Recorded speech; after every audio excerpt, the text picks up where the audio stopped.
Dear all, my name is Kathleen Gabriels. I am a Belgian moral philosopher specialized in computer and AI ethics. I work as an assistant professor at the University of Maastricht in the south of the Netherlands. On December 23rd, 2019, our university was hit by a major cyber attack. We were not able to access our mailbox and the servers, and eventually the university had to pay ransom to the hackers. The topic of this workshop is: should we delete the error?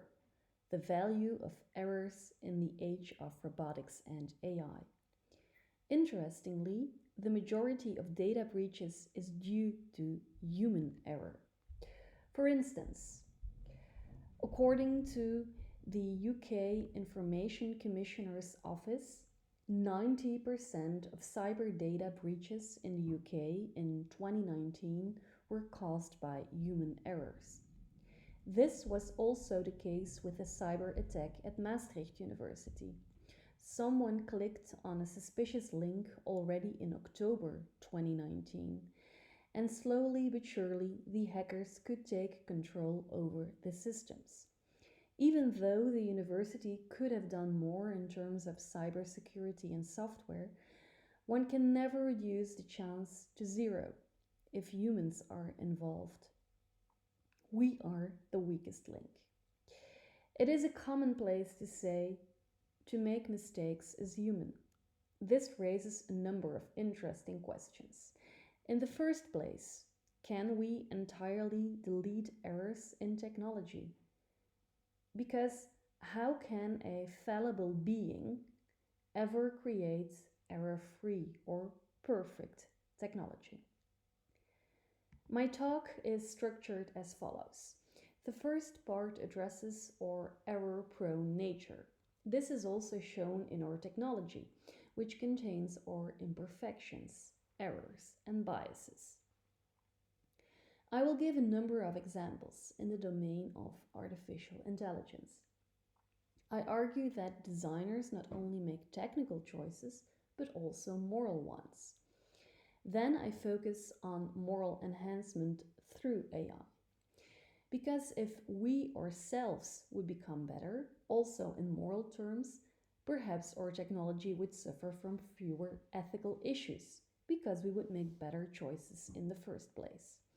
I discuss a number of ideas raised by philosophers. In the third part, I investigate how we can teach machines morals. If we want them to be our moral mentors, we have to train them. This part discusses the complexities and technical challenges. Enlightenment philosopher Immanuel Kant asked himself 4 guiding questions in his work. What can I know? What ought I to do? What may I hope for? What is man? Let's focus on the final one. Was ist der Mensch? Kant himself also said, out of the crooked timber of humanity, no straight thing was ever made. Humans are fallible, also in moral terms. Several philosophers have written on this. The 16th century French philosopher Michel de Montaigne wrote in his essay of the inconstancy of our actions, irresolution appears to me to be the most common and manifest vice of our nature. These quotes can also be connected with our ambiguous moral nature or our moral chaos. For example, our actions are not always aligned with our words. We say privacy is important to us, but our behavior on social media, where we share a lot of personal information, suggests otherwise. We may not realize it, but morality is something we engage with every day. Gossip is a good example. Much of our gossip is about the moral climate and what we approve and disapprove of. For example, we may comment on someone's clothes or the way they behaved at a party. This video shows that even our world leaders gossip.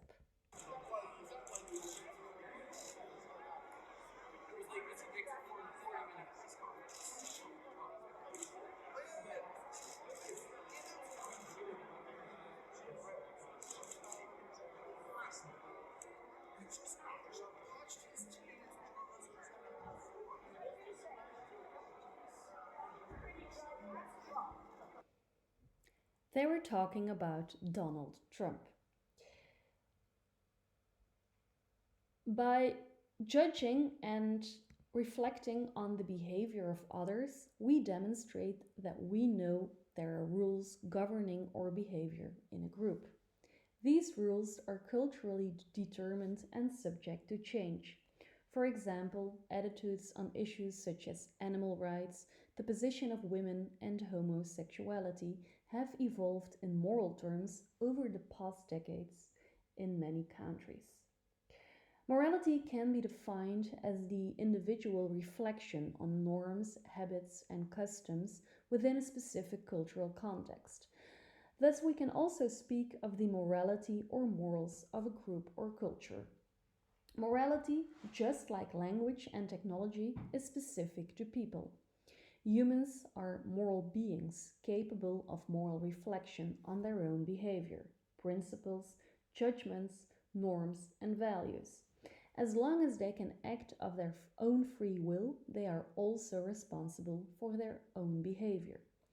Morality, like language, is a product of evolution and was an essential contributor to our survival.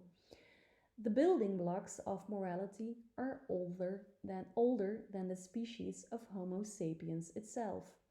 We create rules and standards to allow us to live together, and anyone who is caught violating a moral boundary risks being punished.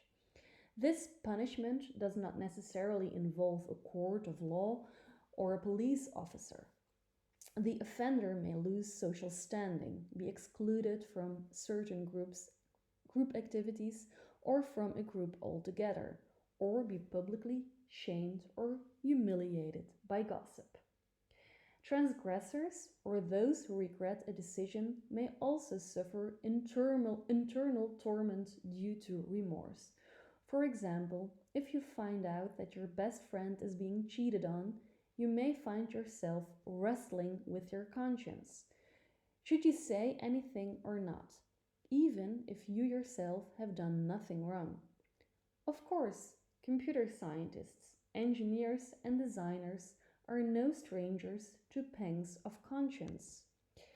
Last June, in an open letter, a number of American mathematicians issued a plea to other mathematicians not to cooperate with the police. Among other things, they criticized predictive policing and facial recognition, as the data used to train AI systems is often biased. This can have discriminatory repercussions for minority groups, such as those in the Black community. The initiators emphasize that, as mathematicians, they would in effect be adding a scientific cachet to these policing practices, whereas a scientific basis is in actual fact lacking. It is simply too easy to create a scientific veneer for racism, they wrote. The letter reads as a plea for ethics in AI and clearly points out that AI technologies, although rooted in mathematical models, are not neutral. Let's watch this short video of an automatic soap dispenser. Nice. Okay, Noel, you try now.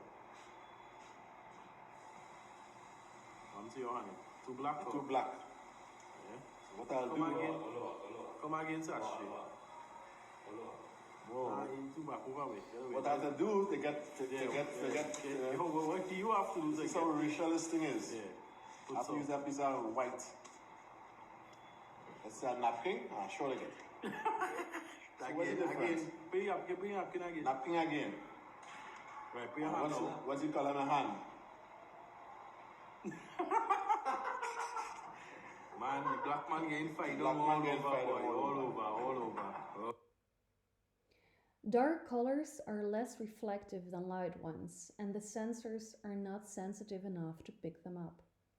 Blaming the designers for racism is too simplistic. Rather, this is an example of white guy bias, where the white man is taken as the default setting. The sensors of the automatic hand soap had not undergone sufficient testing with a diverse enough group of end users before they were launched onto the market. Every product made by humans is made with morality. Anyone who designs makes choices, not only functional but also choices with a moral impact. Morality and technology are therefore not separate domains at all, but are strongly intertwined. Designers, engineers, computer scientists, and programmers often see themselves as neutral and working in the exact domain. Yet, without making it so explicit or seeing it, they can take their own living environment, moral framework, or gender as the norm, with the result that others are discriminated against or ignored. Only by paying explicit attention to ethical aspects of design do those blind spots become visible. Or biases creep into technology. Here is another example from Google's search engine. Based on popular search terms, Google algorithms also give recommendations or notify if you possibly made a mistake. This one has now been solved by Google, but for a while, when you entered the search terms vrouw and actualiteit, which means woman and current events or actuality in Dutch, Google asked, do you mean vrouw en seksualiteit, woman and sexuality? This because the algorithms look at more common, frequently entered search terms. Of course, when you entered man and actuality, Google did not give you this suggestion. Nowadays, CVs are often scanned by algorithms, with a human eye only coming into play later in the process. Thus, if it is algorithms that determine who qualifies for a job interview and who is rejected before they reach this stage. Amazon, for example, trained its recruitment model using CVs from its own workforce, in which women are underrepresented, with the result that the algorithms exhibited a preference for male candidates. This is the principle of garbage in, garbage out. If you train algorithms with bad data, they will make bad decisions. And all too often, analyses are still performed using defective datasets. In the conclusion of this talk, I will give a number of practical solutions of how to overcome these problems. But first, let's explore another question. Clearly, we are flawed, and these flaws creep into our technology. But what if we ourselves would become better, also in moral terms? If we can morally enhance ourselves, perhaps our technology would suffer from fewer technical issues and errors, because we would make better choices. I will now start with the second part. Thanks to science and technology, we live longer and healthier. Technology has improved our quality of living. There are even bionic arms and exoskeletons. Despite all this, we still suffer from serious shortcomings.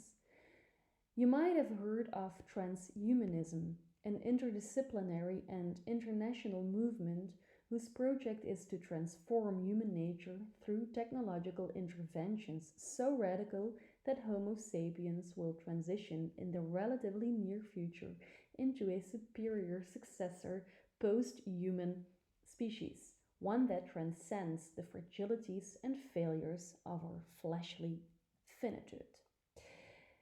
This is a quote from transhumanist Max More, who was born as Max T. O'Connor. Mother Nature, truly we are grateful for what you have made us. No doubt you did the best you could. However, with all due respect, we must say that you have in many ways done a poor job with the human constitution. You have made us vulnerable to disease and damage. You compel us to age and die, just as we're beginning to attain wisdom. You were miserly in the extent to which you gave us awareness of our somatic, cognitive, and emotional processes.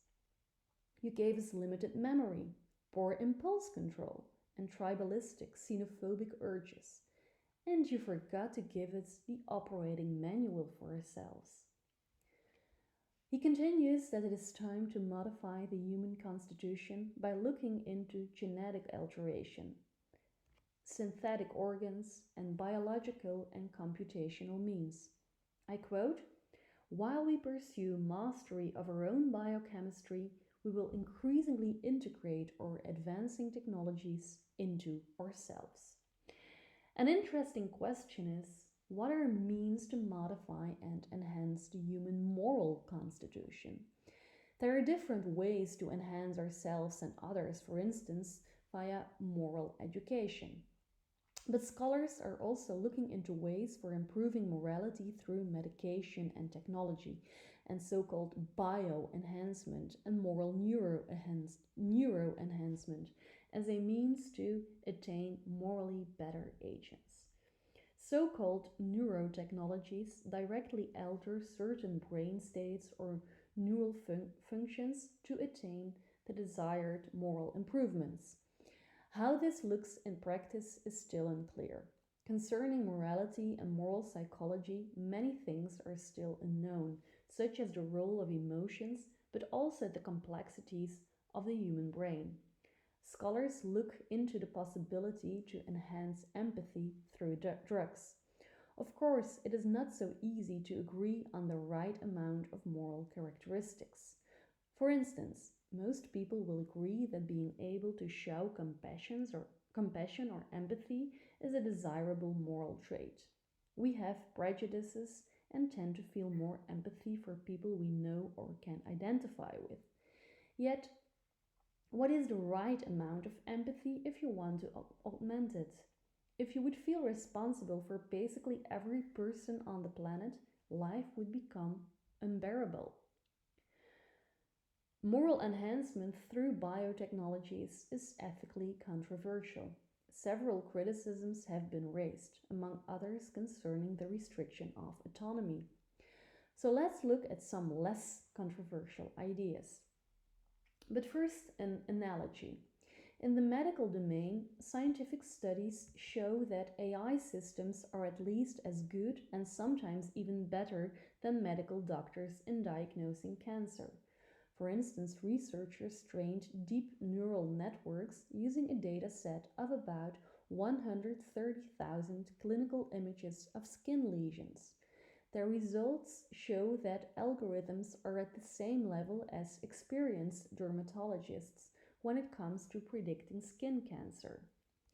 And Google's DeepMind AI has beaten doctors in breast cancer screening trial. These systems can assist doctors in making diagnoses. Scholars have been investigating the idea of AI systems that assist us in making moral decisions.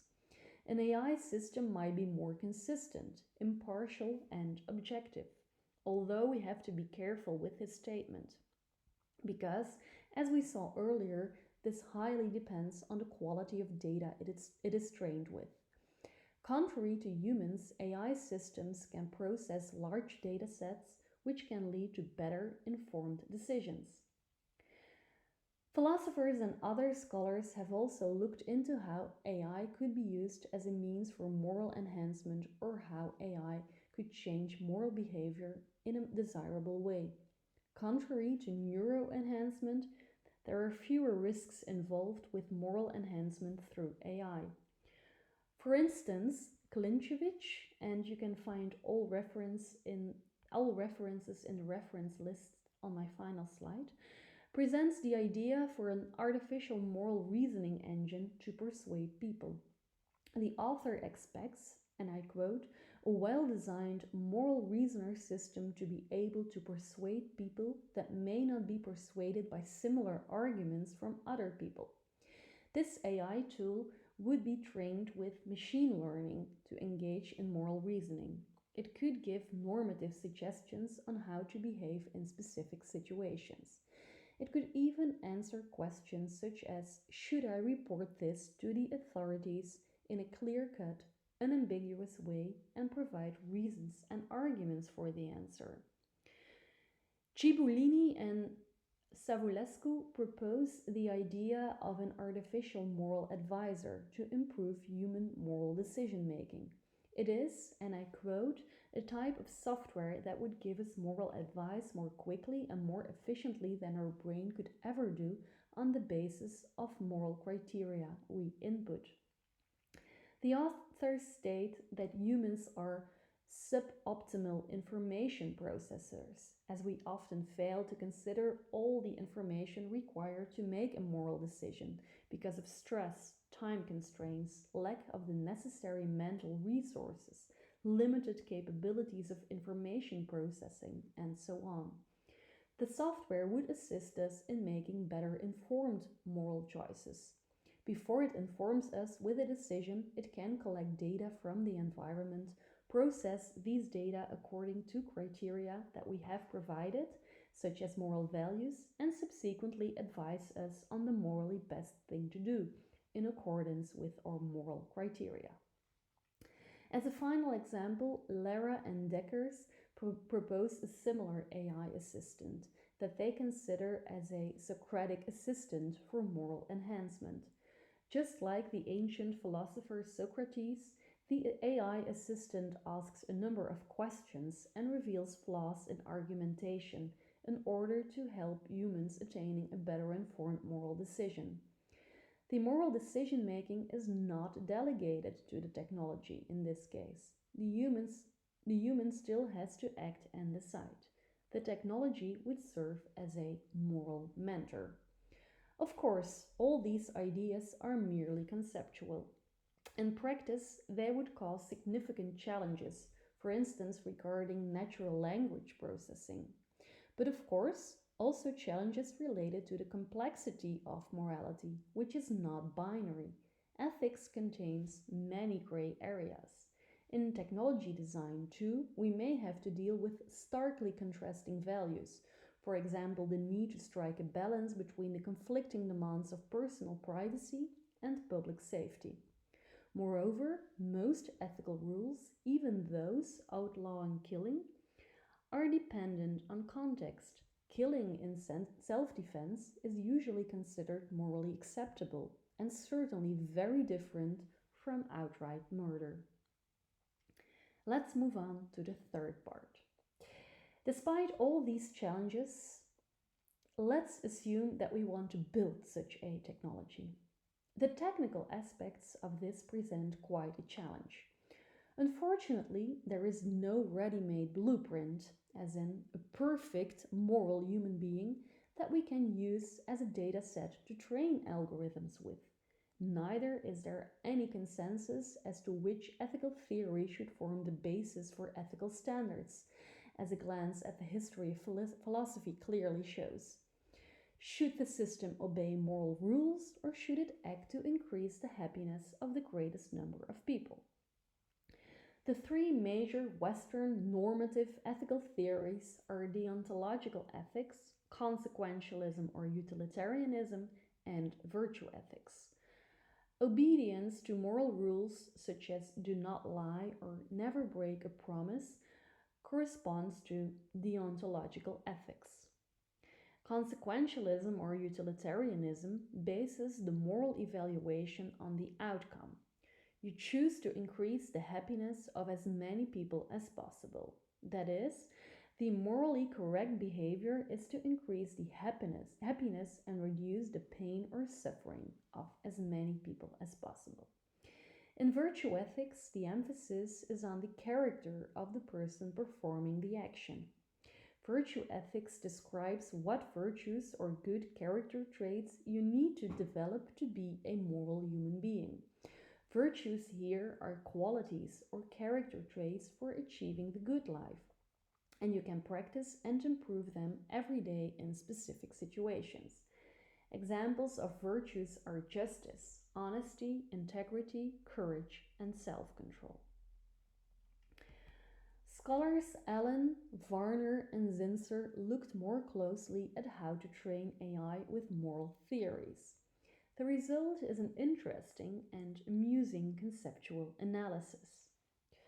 First, the ontology would call for a top down approach to design, with the so called artificial moral agent being programmed with the explicit rules it must obey to arrive at a moral decision. For the sake of simplicity, let's start with the age-old golden rule: do unto others as you would have others do unto you. This means that the artificial moral agent needs to be able to work out what it wants and does not want in various hypothetical contexts, and to assess the consequences that someone else's actions will have on it. Even if the artificial moral agent lacks real empathy, it should at least have the ability to determine how its own actions will affect others, so it can decide whether this is how it would itself like to be treated if the roles were reversed.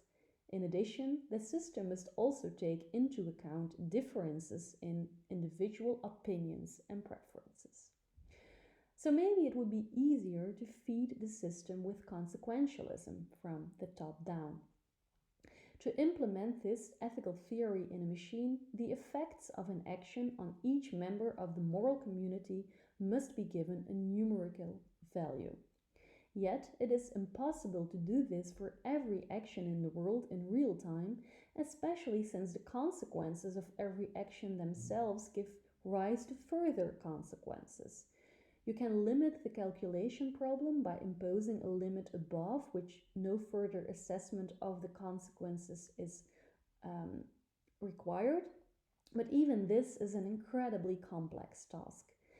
And what if a huge amount of suffering and pain, which a human being would consider morally reprehensible, lies just beyond our cut-off point? To avoid all these problems, Allen, Varner, and Zinsser explore a hybrid system that uses consequentialist calculations up to a specific point and then switches to the more abstract principles of deontology. But such hybrid systems also come up against the calculation problems inherent to all deontological approaches.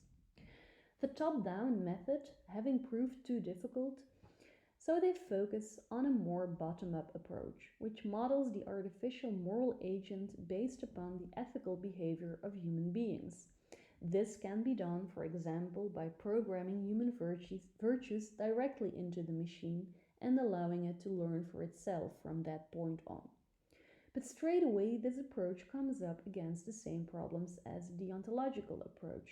Like ethical principles, virtues are too abstract to be translated into concrete rules.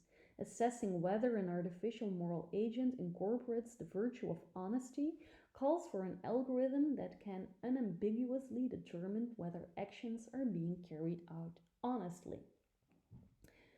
Another variant on the bottom-up approach is an associative learning process, such as learning from interactions with the environment. This too is problematic because it relies upon the system which is busy learning, receiving high-quality feedback. In principle, this kind of feedback can be provided using reinforcement learning, an AI technique that allows a system to be trained with a reward signal that can vary continuously from strongly positive, reward, to strongly negative, punishment. In this approach, the system needs to discern which decision, possibly from a long chain of decisions, triggered the feedback in question and what it is that needs to be reinforced or inhibited. And it's like playing a video game in which your score sometimes changes based on decisions you made much earlier in the game. But good moral training also provides context. telling you not only that something is right or wrong, but why it is. Moral development is a learning process in which you test your views against events and circumstances, and rules need to be internalized rather than blindly followed out of fear of punishment. So the artificial moral agent would incorporate only a basic form of morality. The ultimate goal when designing an artificial moral agent must be to produce a morally praiseworthy agent. However, a system that does not have the knowledge to assess the consequences of its actions can never reach this level of morality. Despite all the problems, however, Allen and his colleagues are convinced that the implementation of simpler schemes will be an important step forward in the development of more advanced AI systems. A third bottom-up approach consists of simulating human moral evolution, with the artificial moral agent learning on the basis of knowledge about sociobiology and game theory. A simple example from nature is the sharing of food, with organisms that work together increasing their chances of survival. In practice, however, morality has evolved according to scenarios that are much more complex than simplistic games in artificial environments running evolutionary simulations. Moreover, the method comes up against similar problems as those in associative learning processes. An advanced moral agent must also be able to understand morality on an abstract and theoretical level. Human beings have evolved to do this, but can the same effect be achieved in an artificial environment? All this is very challenging, and we have not yet touched upon emotions, an intrinsic part of human morality, as our moral actions are driven by a complex mix of reason and sentiment. This analysis shows how difficult it would be to learn morality to machines. Yet, let's not rule out the possibility of a machine or AI system becoming more competent, less biased, and less flawed than human beings. The corona crisis has led to several public philosophical discussions.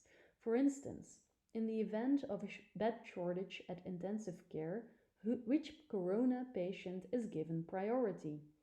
Is that the first to arrive or the one with the best chance of survival? Or is a lottery system fairer? Perhaps an AI system would be better at this than humans. Philosopher James Moore cites the example of the emergency response in New Orleans following Hurricane Katrina in 2005, and specifically the chaotic coordination and distribution of goods.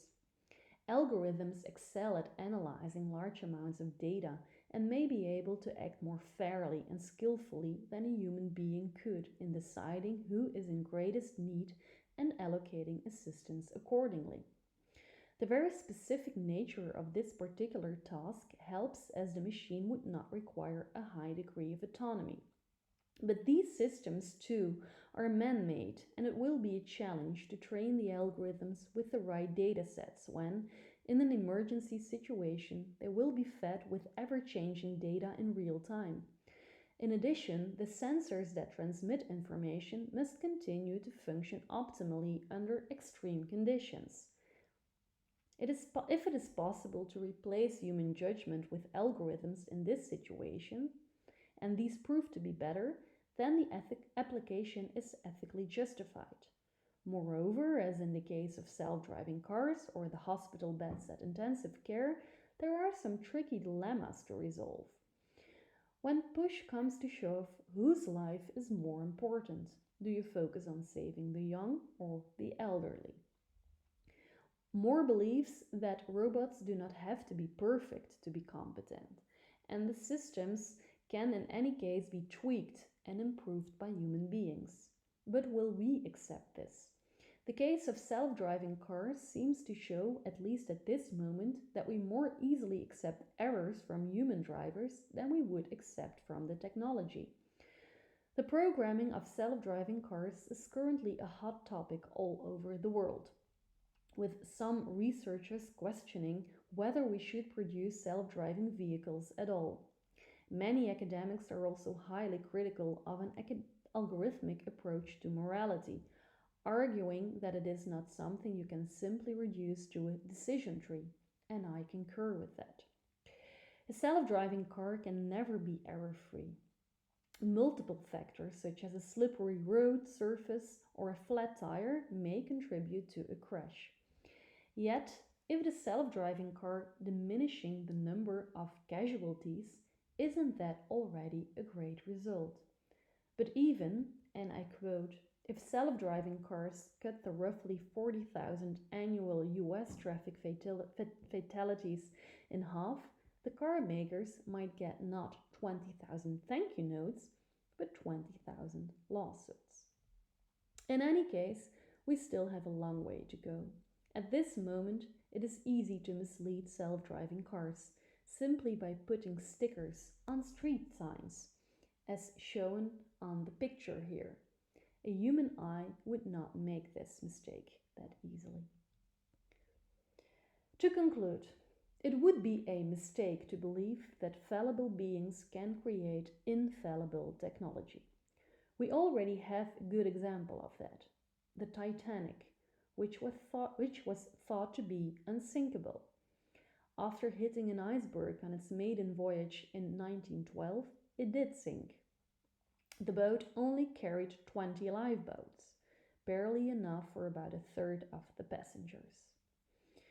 We are imperfect, we have biases, and these imperfections and biases also creep into our designs. Yet there is room for improvement in ourselves and in our designs. So how can we create less biased technologies and make our blind spots more visible? Here are some practical suggestions. The list is not exhaustive. First, mandatory courses on tech ethics. We take it for granted that future doctors receive training in the field of medical ethics, but we still allow future engineers, computer scientists, and developers to graduate without a thorough grounding in the ethics of technology. Why is this?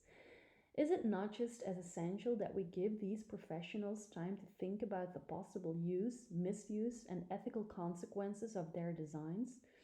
Engineers, computer scientists, and other prospective developers should have the opportunity to internalize the relevant ethical questions and find ways to respond to them, so that ethical questions become a matter of course and an integral part of design. The better the creators themselves understand the issues and social processes, the better the decisions they will make. Designers need to be given time to think through the ways technology can be used and misused and its ethical implications. A well-developed ethical approach helps them to master these modes of thought. This is why courses in the ethics and philosophy of technology should be compulsory for every future engineer, designer, and computer scientist from the first year of their bachelor degree onwards. In practical courses and in colleges where technology is developed, educational institutions can bring together a number of disciplines into a single teaching team made up of engineers, ethicists, and lawyers, among other things, from different faculties and departments. They all scrutinize the prototypes based upon their own experience or expertise and ask students targeted questions, working collaboratively towards solutions. This relates to the second solution. Much more diversity and interdisciplinarity in design teams are needed. Diversity to counteract the white guy bias and the tendency to use men as default setting. Diversity is needed to take different perspectives into account and the voice of women, handicapped people, black people, and so on. An example of interdisciplinarity is close cooperation between ethicists and designers, where ethicists are involved in decision-making processes even before a prototype has been developed. Philosophers and designers are coming together to study so-called ethics by design, an umbrella term referring not only to improved protection for values in technology, but also to the incorporation of this protection as a standard setting. Third, designers and developers can make use of available tools, such as envisioning cards, which encourage designers to ask ethical questions. These cards are bearing a number of themes and related questions. They help designers to imagine a range of effects for both direct stakeholders and indirect ones in the long and short term. These cards help makers to imagine and reflect on possible uses, abuses, consequences, and so on of their creations. Another example, the principles for accountable algorithms and a social impact statement for algorithms, which is a set of guiding questions for data and computer scientists and developers. FATML stands for Fairness, Accountability, and Transparency in Machine Learning. This list of principles was developed by a group of academics and researchers at Google Research and Microsoft Research for the purpose of raising awareness. Fourth, just as a food inspection can happen on the spot with inspectors checking if a restaurant is respecting all health instructions related to food, we should think about innovative solutions such as algorithm inspection. That is, a team of data specialists doing unannounced visits to, for instance, banks and companies to check whether they respect ethical and legal standards related to algorithms. Very often it is not clear how AI systems arrive at a particular outcome. Based upon the principle of explainable AI, citizens of EU member states are entitled to an explanation if their lives are affected by a decision taken by algorithms, for example, if they are refused a loan. A thorough knowledge of the AI algorithms is needed to guarantee aspects of justice towards the individual or the group and to prevent biases such as the problems at Amazon described above. Even though it is not always easy to explain the various steps involved and the deep neural networks used clearly to a layperson, creators must open these algorithms up for inspection. It is they who are responsible for maintaining control over the technology they create, even if the algorithms continue to learn. All these suggestions might decrease the chances of biases, but will not create error-free technology.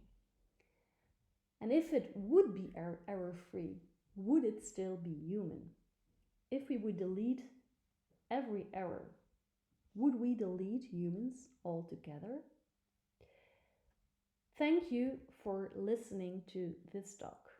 And if you do think AI researchers can use you as a blueprint, as in the perfect moral example to train algorithms with and teach them morals, let me know. Thank you.